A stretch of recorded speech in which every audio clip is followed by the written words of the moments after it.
Ал Кемеңгер ауылында көптен бері сылақ көрмеген бастауыш мектепте қалпына келтіру жұмыстары қарқынды жүргізілуде. Жоспар бойынша аталмыш нысан биыл күзде 250 оқушыны қабылдайды.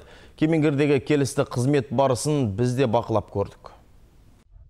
Қазіргі таңда Кемеңгер ауылында 3000-ға жуық тұрғын бар. Ал мектеп жасындағы балалардың саны 500-ден асады. Бүгінде жұмыс жасап тұрған мектептің тарлық етуіне байланысты ескі ғимаратты қалпына келтіру идеясы туындаған.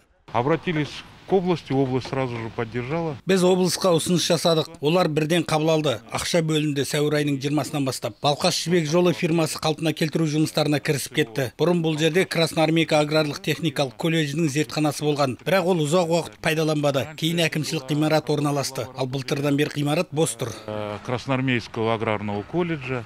Мамандардың айтуынша болашақ білім ордасы автоматтандырылған құралдармен жабдықталмақ. Бастауыш сынып оқушыларына арналған спорт және мәжіліс залы, асхана және 12 оқу кабинет ашылады. Сонымен қатар шахмат пен домбыра сыныбын салуда көзделген. Бір сөзбен айтқанда, мектеп ғимараты толықтай заманауи қалыпқа көшіріледі. Бұл жұмыстарға облыстық бюджеттен 180 миллион теңге қаражат бөлініпті.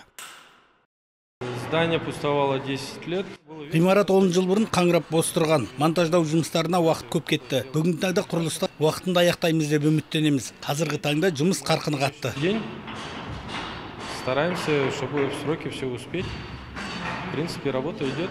Қалпына келтіру жұмыстары жоспар бойынша 31 шілдеде аяқталуы керек. Бүгінгі таңда жұмыстың жартысынан көбі атқарылды деп айтуға болады. Зұлқарнайыр Мұратұлы, Вероника Вишневская, Ниязбек Смағұлов, ертіс ақпарат.